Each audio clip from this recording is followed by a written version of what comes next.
그러면은 이제 삶의 총론은 그렇다고 하자. 그죠? 삶의 총론은 우리가 받는 인상대로 판단하지 마라. 그죠? 좋아하는 것으로 판단하지 마라 이거예요. 감촉을 좋아하는 사람은 감촉에 이끌려가지고 판단을 해요. 냄새를 좋아하는 사람은 향수에 이끌려가지고 향에 이끌려가지고 꼬드기면 넘어간다고. 어떤 이제 관념, 이데올로기를 좋아하는 사람은 이데올로기에 휩쓸려가지고 고를 일으킨단 말이에요. 색, 모양에 의해가지고 일으킨단 말이에요. 그러지 마라가 요행무주분이거든요. 그 다음엔 다섯 번째가 열이실견분. 이치에 맞게 참을 봐라 이 말이에요. 참다움을 봐라. 그럼 이 내용은 뭐냐 하면 아주 심플해요. 이건 뭐냐? 우리가 그러면은 무엇을 보고 보는 것을 어떻게 생각할 건가? 아는 것을 어떻게, 우리 판단에 대한 문제를 한 단계에 나서가지고 하고 있는 거예요. 판단에 대한 건 뭐냐 하면 여기 부처님이 있다. 부처님이 부처님으로 보이느냐? 부처님을 부처님으로 바로 보려면 어떻게 해야 되느냐? 이 문장이에요. 그렇다면 부처님 말씀이 딱 유도를 합니다. 어떤 특징을 갖추었다고 해가지고 열애라고 할 수 있느냐? 이 말이에요. 여기도 같은 상이라는 글자가 나왔지만은 요 상은 모양을 말하는 겁니다. 특징, 모양을 말하는 거예요. 그래서 현장 스님은 앞에는 상상, 무엇에 대한 인상으로서의 생각 이렇게 번역을 했고 요 상은 현장도 서로 상으로 번역을 했어요. 이건 모양이니까. 그죠? 모양이나 특징이니까. 그래서 특징이란 말이에요. 그렇다면 부처님이라면은 32상 80종호가 있다. 32가지의 큰 특징과 80가지의 작은 것이 있다. 그렇다면 32가지, 32상 80종호를 갖추면은 그게 열애냐? 하고 부처님이 물었어요. 물으니까 수보리가 이렇게 대답을 합니다. 부처님이시여 그렇지 않습니다. 그죠? 재상구조. 모든 상을 32상 80종호를 갖추었다고 해가지고 열애라고 볼 수는 없습니다. 상으로서는, 상만으로는 열애가 아닙니다. 이렇게 말합니다. 왜 그러냐? 부처님이 그렇게 가르치셨다 이거예요. 그래서 그게 뭐냐? 열애께서 특징을 구족했다, 재상을 구족했다 라고 말씀하신 것은 실제로는 특징 아닌 것, 비상을 구족한 것을 가르친 것이기 때문입니다. 이렇게 주장을 해요. 이렇게 말씀을 해요. 이러니까는 부처님이 맞아 하고 인가를 해줘요. 수보리여, 특징을 갖춘 것, 재상을 구족한 거에는 반드시 허망함이 있다. 그런데 비상, 특징이 아닌 것을 갖춘 것, 비상구족, 특징이 아닌 것을 갖춘 것에는 허망함이 없다.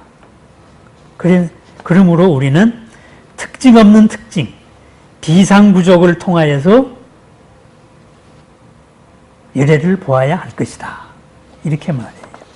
이것이 이제 또 구마라주 스님의 애매한 번역 때문에 여러 가지 이제 상상의 날개를 펼친 거예요. 범소유상 계시허망 약견재상 비상 즉견열애 이렇게 해서 범소유상 해가지고 이 상이 우리들의 생각을 말하는 건지 대상으로서의 특징을 말하는 건지 얼버무려 버린 거라. 그래서 약견재상 비상 모든 상이 상 아님을 알면은 즉견열애 열애를 보리라 이렇게 두리뭉술하게 넘어갔어요. 그러니까 이거 가지고 이제 또 한바탕 싸움이 벌어졌어요. 역대에. 그러면 이거 한자로서 재상 비상 견자가 이제 견자의 목적어가 어디냐? 재상이 비상 모든 상이 상 아님을 보면은 열애를 보느냐? 아니면은 재상도 보고 비상도 보고 그 두 개를 함께 보면은 열애를 보느냐? 이래가지고 서로 뭐 싸움도 하고 난리가 났더랬어요. 그랬는데 이것은 또 거기에서 이 상이 뭐냐 했을 때 역대적인 해석은 전부 다 이 관념에 대한 해석이었다고. 내가 뭔데 뭐라는 이런 집착의 이런 것. 여기서는 그게 아니에요. 부처님의 32상 80종 모습을 말하는 거예요. 그러니까 이제 왜 부처님이 이렇게 말했냐. 요건 현장 스님 번역을 한번 보십시다. 이렇게 돼 있죠.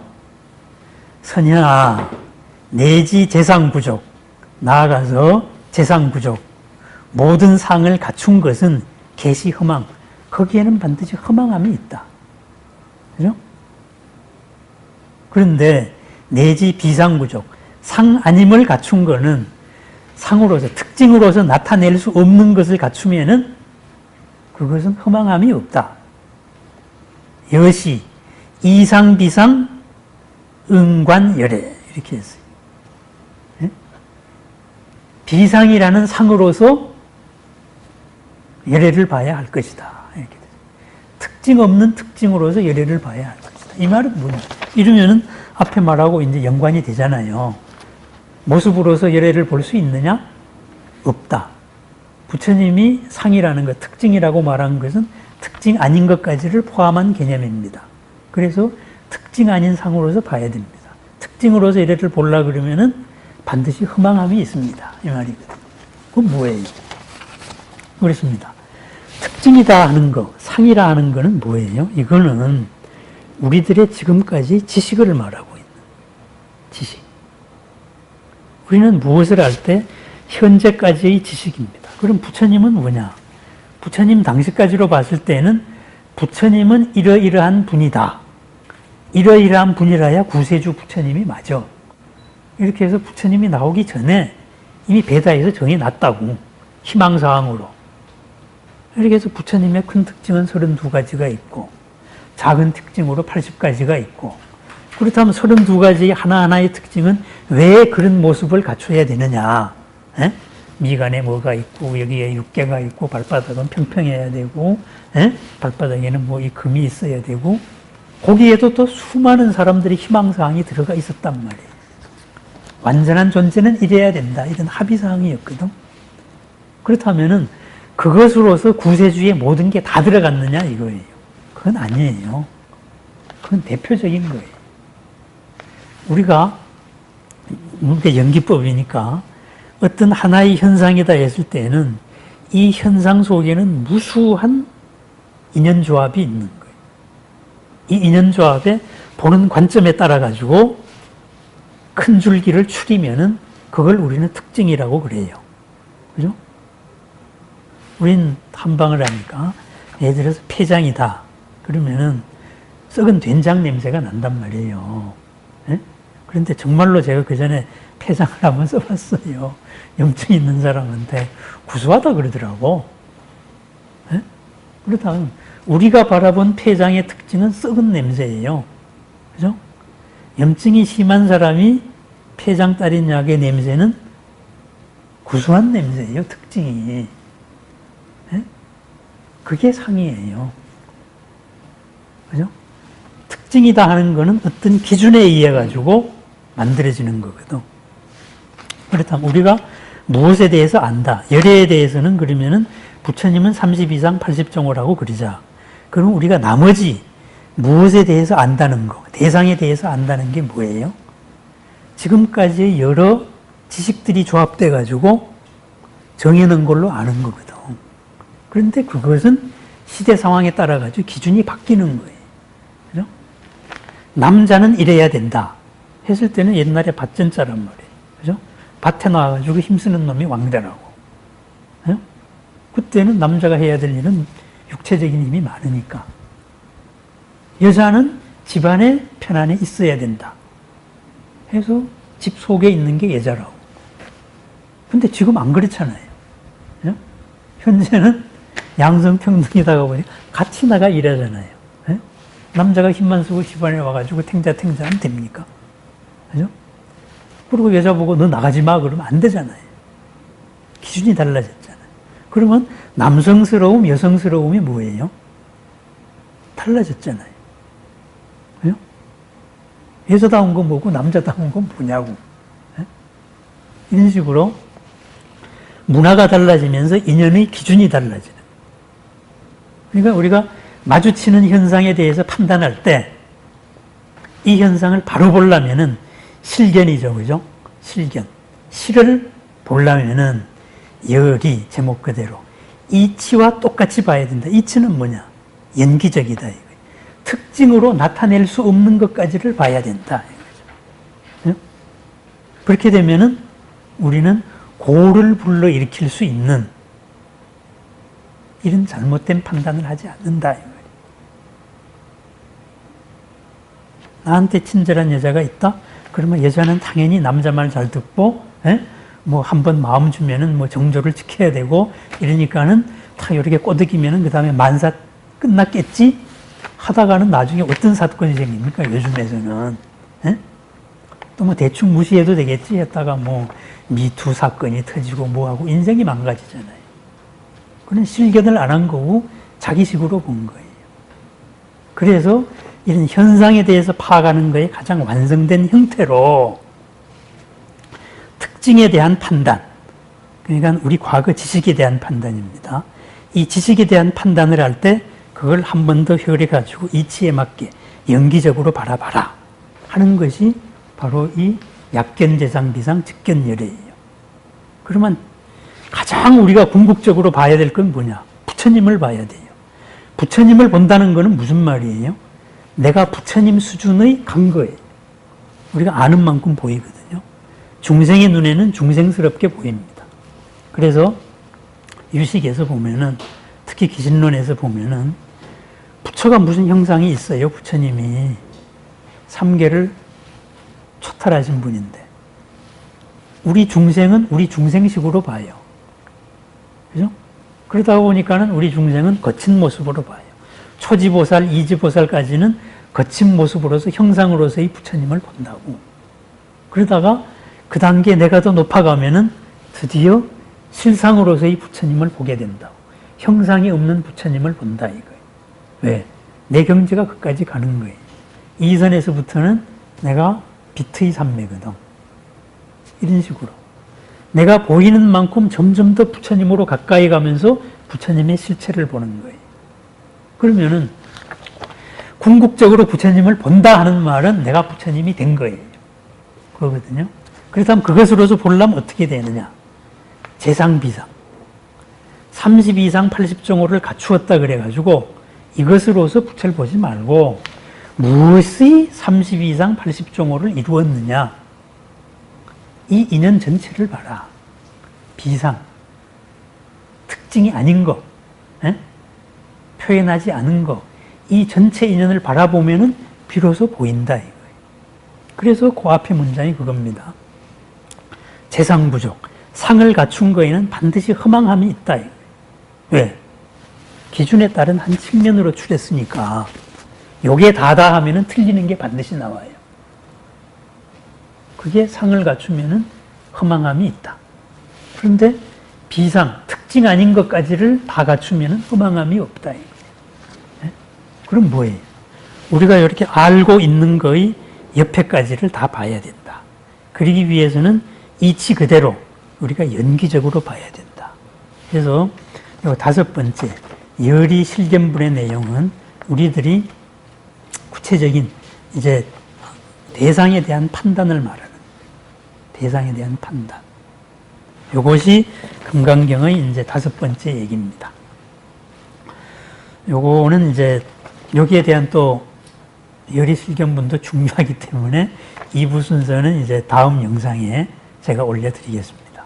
그러면은 열이 실견분 다음은 뭐냐? 그 다음부터 장엄이라든가 크기, 작다 이런 우리 모든 삶에서의 여러 판단에 대한 문제, 우리가 어떻게 살 것이냐 이거에 대한 게 하나하나 강론으로서 나가는 게 금강경입니다.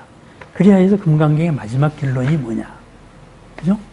그것이 일체유의법, 꿈 같고 아지랑이 같고 번개 같고 하는 거거든요. 근데 구마라주 스님이 일체유의법 해가지고 또 두리뭉술이하게 번역했는데 정확한 문장은 현장은 재화합 소위 화합되어 이루어진 모든 것들은 이렇게 돼 있어요. 그게 뭐예요? 연기적으로 화합되어 있잖아요. 이것은 꿈 같고 아지랑이 같고 번개 같고 파초 같고 이렇게 나오는 거예요. 그러니까 세상 모든 것을 연기적으로 화합된 것으로서 바라보고, 그죠?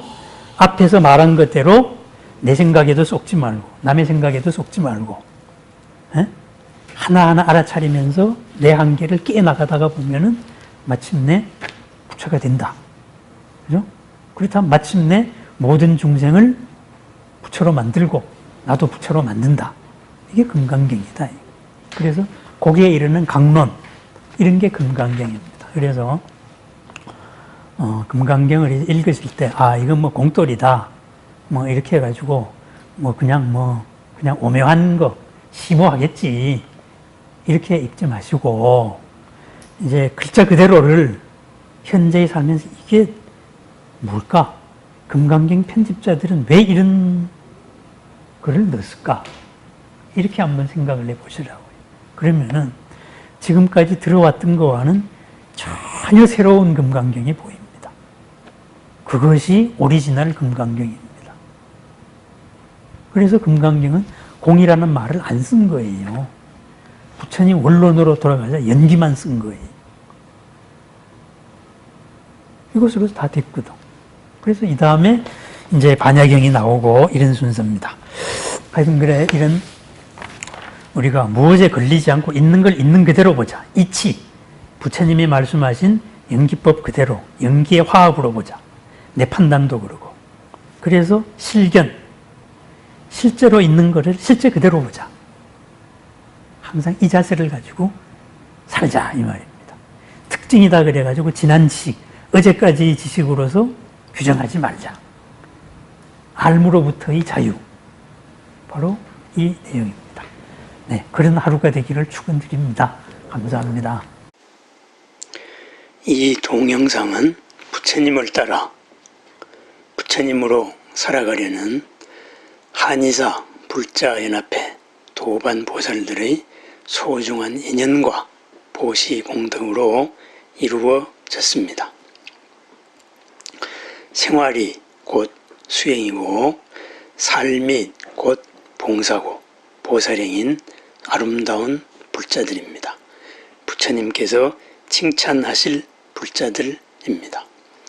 이 아름다운 인연과 함께할 수 있었던, 함께할 수 있는 소중한 시간 또한 깊이 감사드립니다.